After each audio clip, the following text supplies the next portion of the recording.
This is Audible.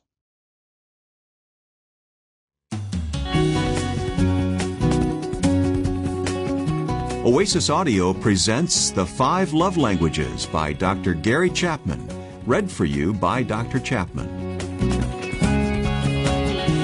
For Oasis Audio, I'm Wayne Shepherd talking with Dr. Gary Chapman, the author of The 5 Love Languages, a revised edition, Gary? Yes, after all these years, we've done a little tweaking on the text. So how much different is this new edition? Well, it's not radically different. I didn't change the 5 love languages. You didn't add 5 more? But we do have more contemporary examples of couples learning to speak these languages. Yeah. For those who are picking this up for the first time, take me all the way back to the beginning, which was what? Nearly 20 years ago now. Yeah, it first came out in 1992. Did it? Okay. And I remember the publisher said to me when it first came out, you know, this is a nice little book. I think it'll sell a few thousand copies. Did you have trouble getting a publisher? No, not really, because I had already published 2 books, and so there was no trouble getting it published. But I think all of us underestimated what would happen to this book. Mm-hmm. Tell me the story. What has happened to this book? Well, you know, it's been out now for 15, 16 years, and every year it has sold more than the year before. Total sales in English now is over 5 million copies, been translated in 38 languages around the world. So it has really just blown our minds to sit back and watch, you know, how this book has been used to help so many couples learn how to reconnect with each other. For those who don't know the story, where did this come from in your own heart and mind, Gary? Well, it came out of my counseling experience. You know, I've been in marriage counseling for over 35 years now, just working with hundreds and hundreds of couples. And I realized that after a while that I was hearing the same stories over and over again. They would sit in my office and one of them would say, I just feel like he doesn't love me. And the other one would say, I don't know. I don't know what they want. You know, I do this and this and this, and they don't feel loved. I don't understand this. And so I would try to help them understand what made her feel loved, what made him feel loved, so that they could start, you know, expressing love that way. So I went through my notes after probably 12 years of notes and asked myself, what are people crying for? You know, when they say I don't feel loved, what do they want? And their answers fell into 5 categories. I wasn't looking for 5. It's just they fell into 5 categories. And it was later then I called them the 5 love languages. But I started using the concept in my counseling and in small groups. And every time I did, people got it, you know, and they said, oh, yeah. And so after a while, I thought, you know, if I could put this in a book and if I could write it in the language of the common man, I could help a lot of people. So there's not a lot of psychological terms in this book or, you know, theological terms. It's just I'm trying to write so the average guy and gal can get it. It's simple. It's straightforward. It's easy to understand. Yeah. Isn't it amazing how God has used that? Well, it is. You know, and a lot of people have said to me, you know, I read that and I thought, why didn't I think of that? You know, I mean, it seems so simple, and it is simple. Now, it's not always easy to implement. Right. Because many of us grew up speaking only 1 or 2 of these languages. That's all we heard in our family.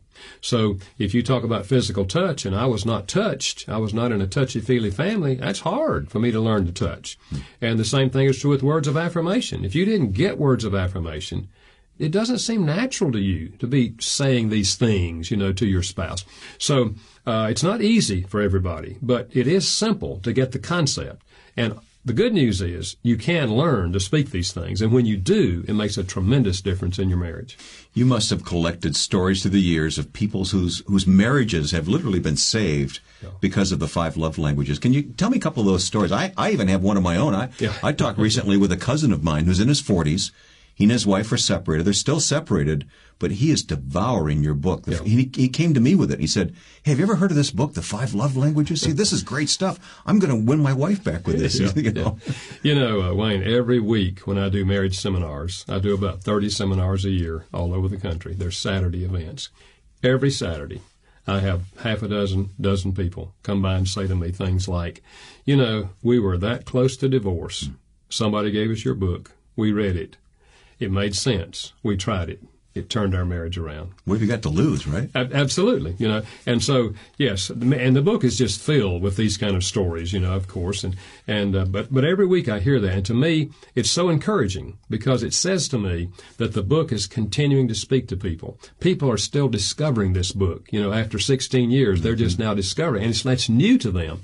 And when you do discover it and apply it in your marriage, it makes a tremendous difference in your marriage. Gary, tell me more what goes on inside you when you hear people come to you you and say, God has used your book this way in my life. But for both you and your wife, because this has been a team project, hasn't it? Well, it has been. And, my wife and I originally wanted to go to Africa. That was our goal, to go to Africa and teach in a seminary, train national workers how to reach their people for Christ. And we were turned down because of my wife's health. And they said she would not survive in another country. Well, she's done well through the years. She's learned how to cope with things, and she's done well. And we were very disappointed. It was very disturbing to us. But then as the years went along and I began to write books and so forth, they send us all the editions of all the foreign, send us copies of that. And you're fluent in all those languages. Yeah, right. People think if I write in their language, I can read their language. But but my wife and I pray for the countries, and we pray for the books when the books come in. And I don't know, 2 or 3 years ago, we had opened up a box of books. And I looked up at my wife, and she was crying. And I said, Carolyn, why are you crying?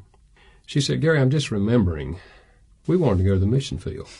And now your books are all over the world.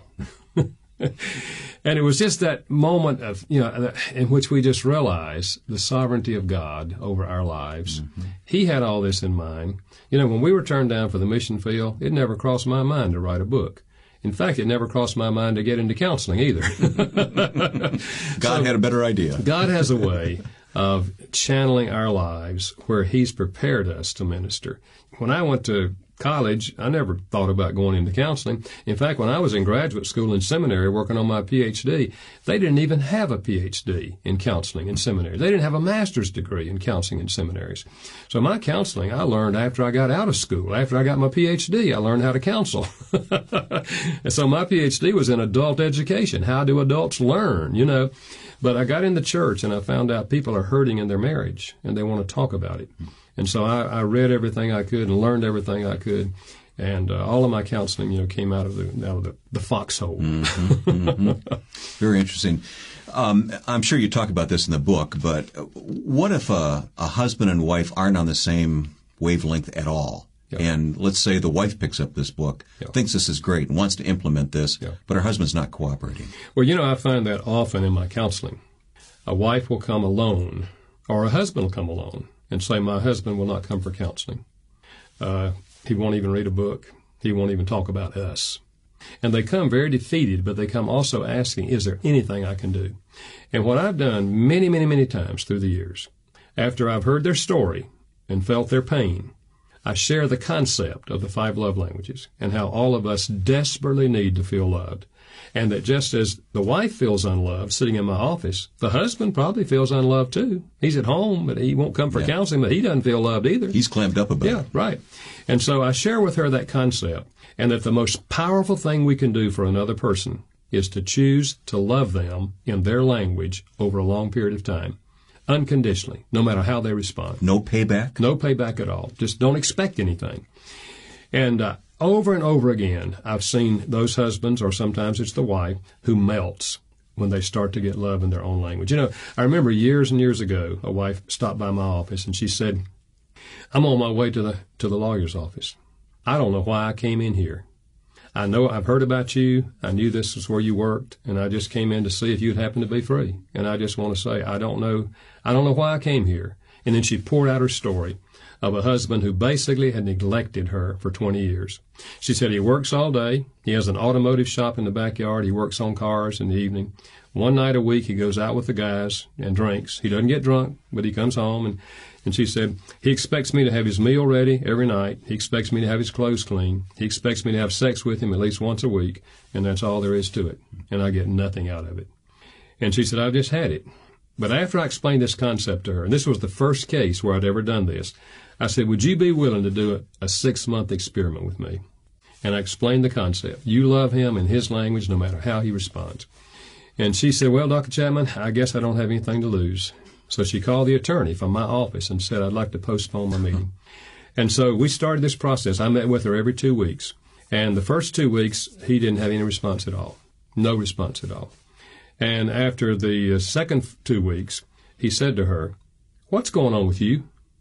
And she said, well, you want to know the truth? I've been going over there for counseling. And she said, I'm trying to be a better wife. He said, well, I knew something was going on.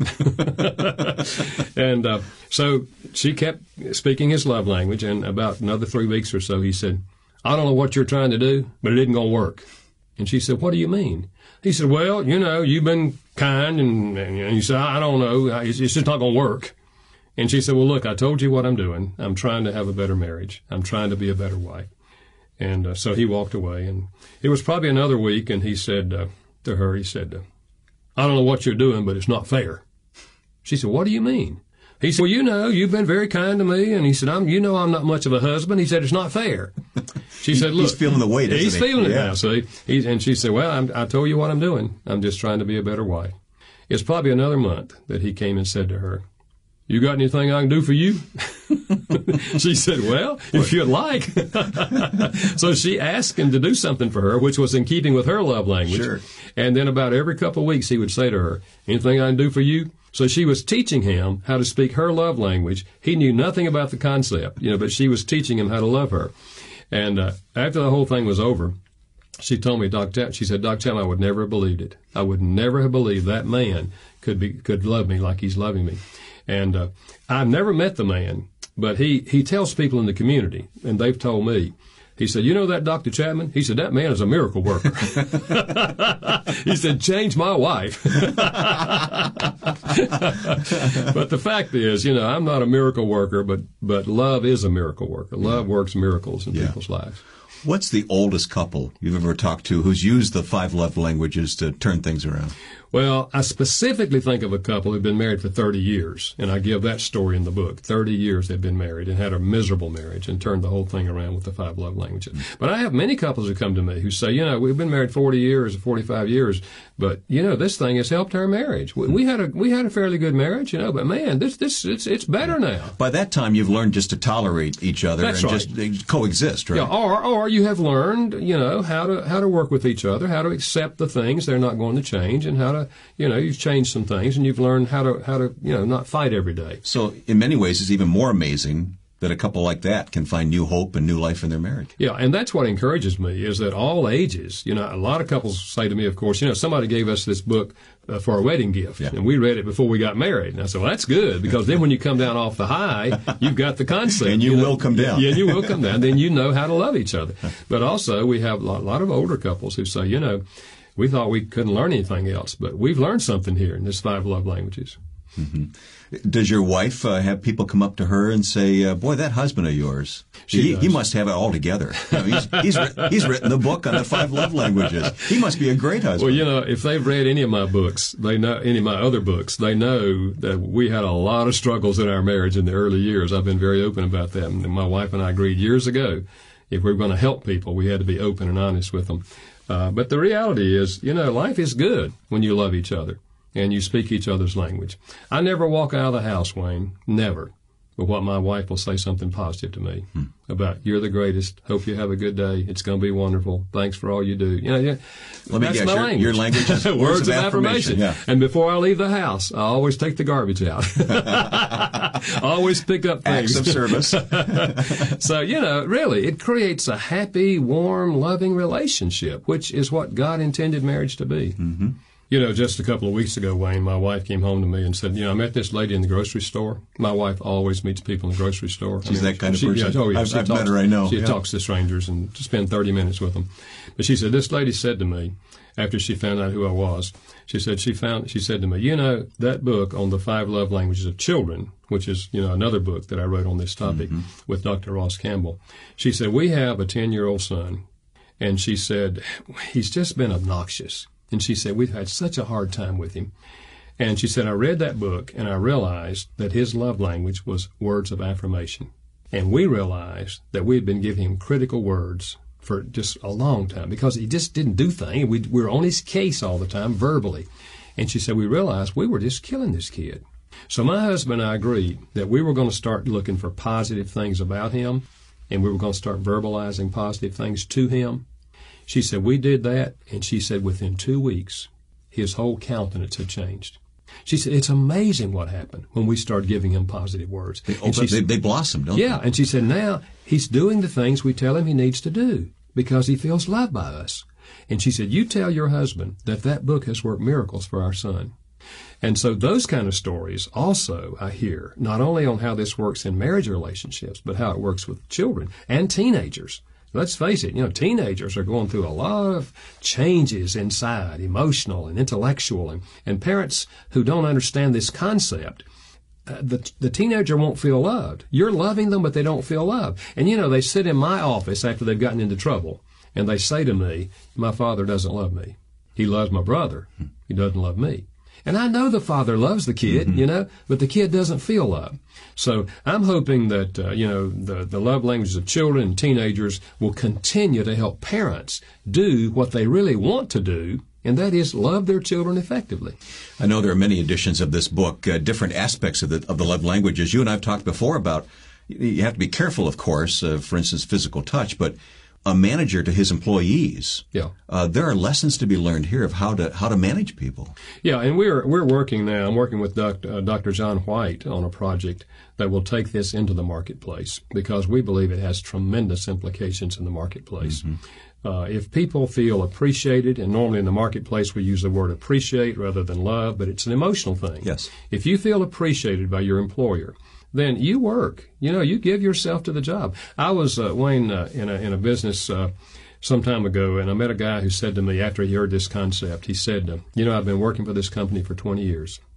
I've been very creative. I think I've done a good job. I've made a real contribution to the company.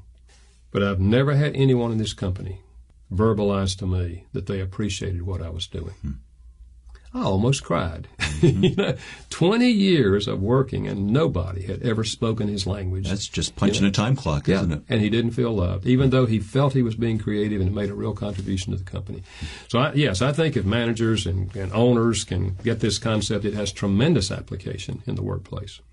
Gary, what is more important, that we understand ourselves and know what our love language is, that we're hoping that someone will speak into our life, or that we learn the love language of those around us? I think it has to be both, Wayne. It can't be one-sided. Certainly, we need to understand our love language. That way, we can communicate to people. If you want to do something for me that would be meaningful, this is what it would be, So we need to understand it so we can reveal ourselves to each other, and especially in close relationships, like in marriage or family. But I think also we have to learn the language of the other person. Otherwise, we can be very sincere and still be missing each other. And I believe there are literally thousands of couples who are loving each other, but they're not connecting. They are sincere, but they're not touching the heart of the other person. And that is why I think this book has helped so many couples, is that they were trying, they wanted to love, they thought they were loving. In fact, in their heart they were loving, but they realized, it's not getting through. But if I do this, it gets through, And so when that happens, then the whole marriage flourishes. Where is this going? What's next for you?